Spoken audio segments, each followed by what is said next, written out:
So the Chiefs did beat the Chargers again in LA via a very interesting game featuring Chris Jones having a day, Travis Kelce bouncing back, and Kareem Hunt looking like he didn't skip a beat. However, KC lost one of their most important weapons on offense, and in today's video, I'll break down this W and look at all there is to know so far regarding the huge loss on offense due to injury. But first, how about those?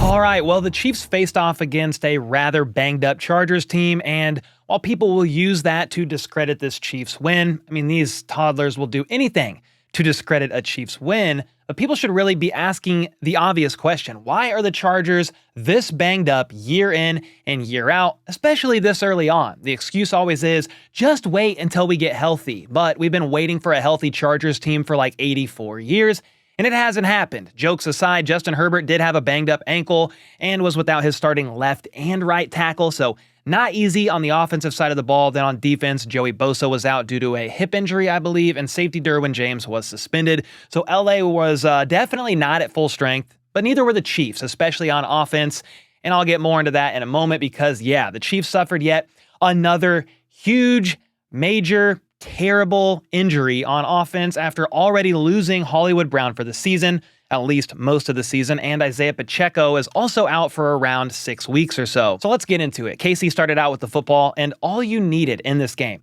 was a clean game. No turnovers, just play smart, and you're probably going to win pretty easily. But what's the fun in that? Instead, after a couple checkdowns, Mahomes found Travis Kelce down the right sideline for 38 yards on 3rd and 8. Hello, Travis Kelce, an absolutely incredible connection. All happiness was removed, however, on the very next play when the undrafted rookie Carson Steele fumbled the ball for the second time this season, with the Chargers coming out of the pile with the football. This may have been a blessing in disguise, though, because Steele kind of took a back seat after that, and Kareem Hunt ended up having himself a day.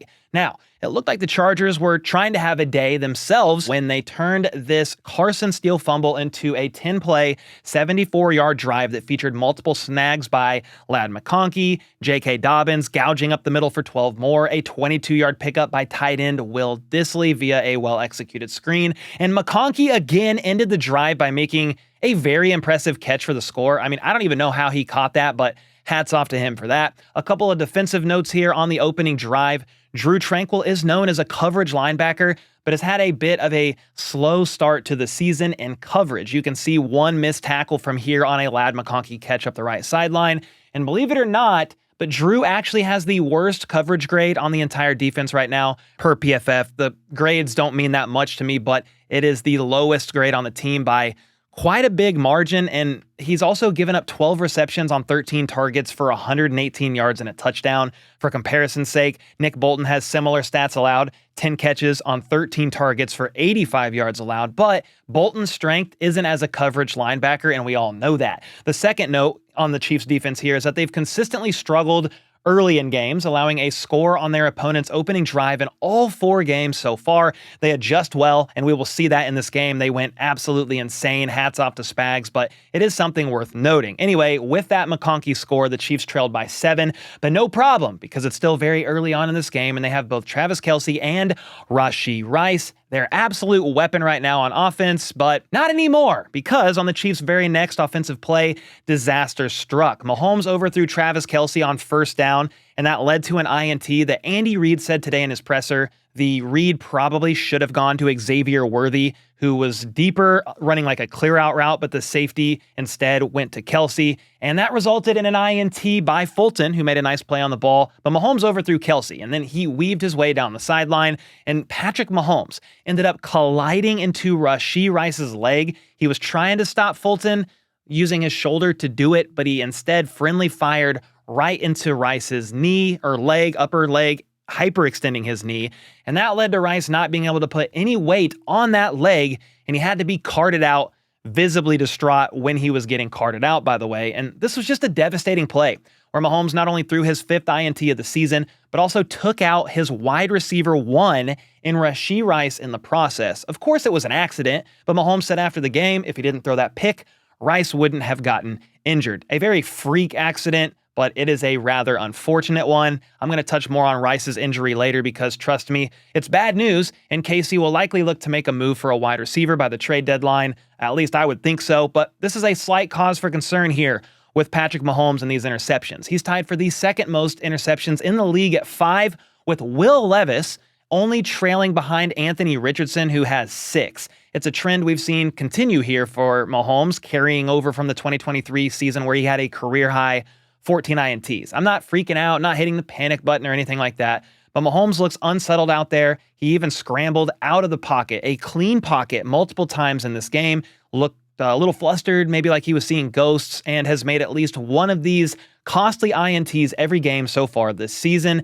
And on this particular INT, I've seen some say, well, Kelce made a business decision and didn't leap up for the ball. So what you're saying is you wanted Travis Kelce to maybe have a couple cracked ribs and Rice to be out of the season all in the same play? How about no thank you? It was overthrown and Kelce didn't stand a chance. Let's just be honest here. But back to the game, because after that INT, the Chargers ended up kicking a field goal on 4th and 22 to make this a 10-0 game. We then saw some bad offense combined with some good defense from both teams. You traded punts, 3 apiece, so 6 punts in a row is what followed. Mahomes got sacked on 3rd down for a 3-and-out. Then on 3rd and 18 for LA, KC's defense held strong. Mahomes and company then went 3-and-out for the second time in a row after a Jawan Taylor false start made it 1st and 15.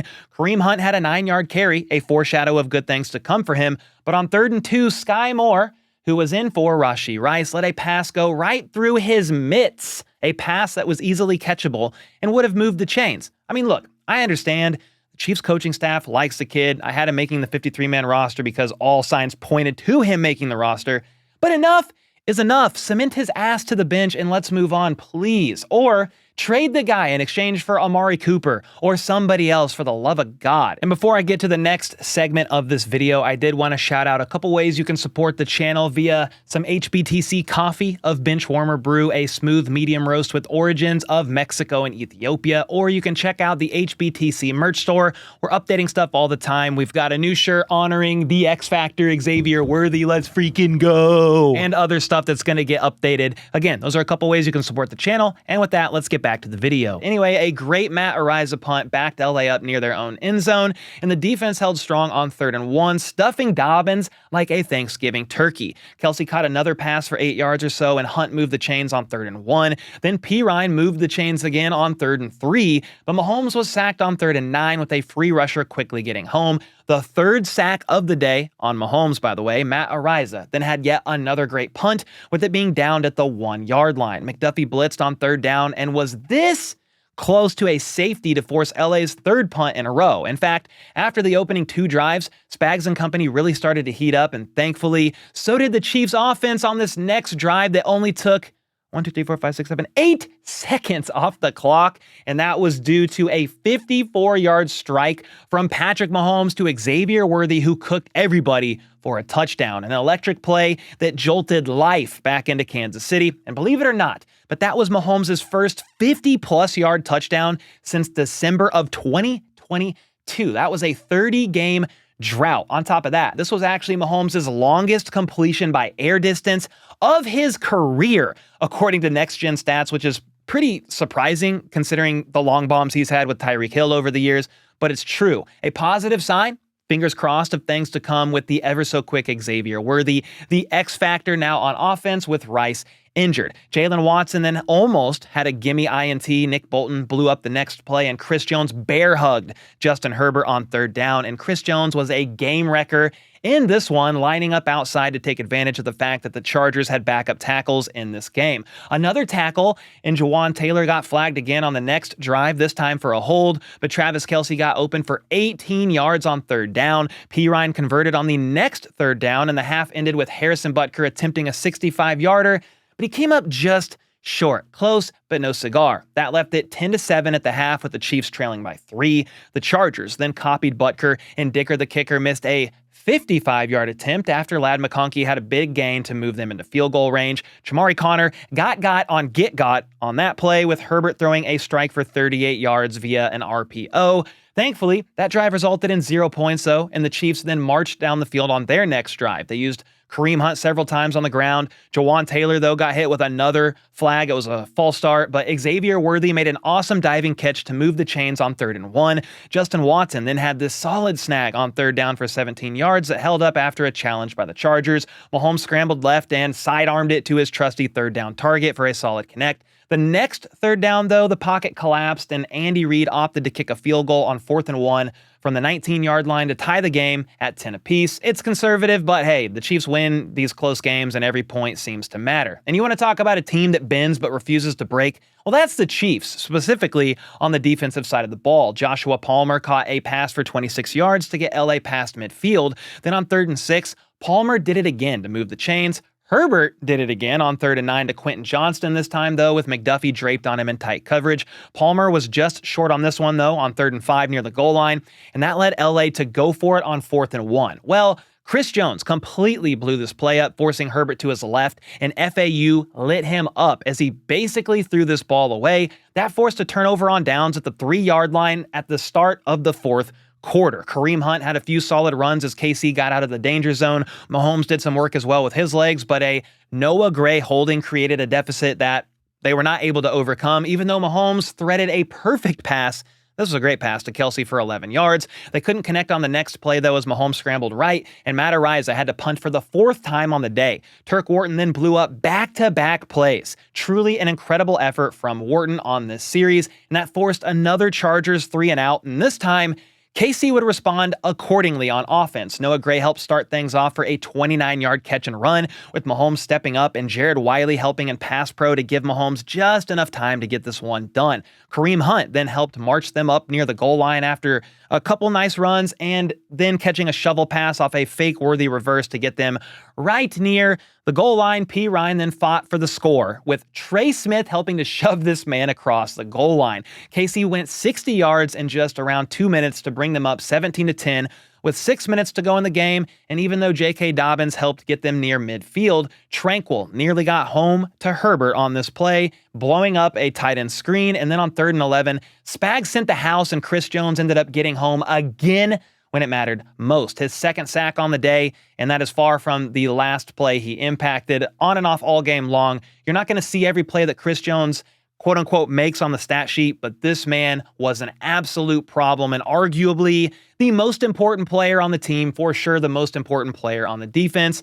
After that sack, though, they punted with 3 minutes to go in the game. LA punted and just 1 timeout plus a 2-minute warning. That meant KC just needed a 1st down to ice it, and after 2 Kareem Hunt runs set up a 3rd and 6, Xavier Worthy got open on a shallow crosser for 15 yards.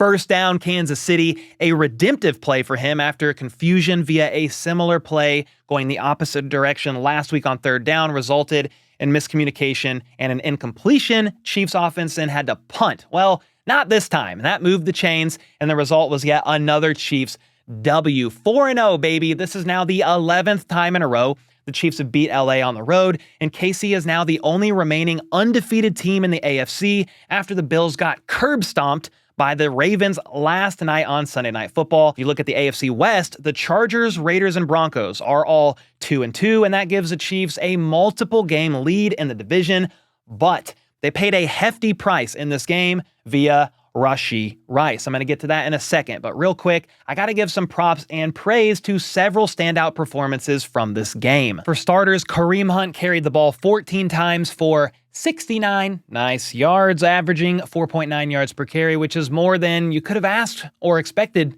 from this man, considering he literally just got here. Hunt honestly looked incredible out there and is a much needed answer for the running back room with Isaiah Pacheco out due to injury. Steele maybe taking a back seat with Kareem having a performance like that after just being signed to the active roster.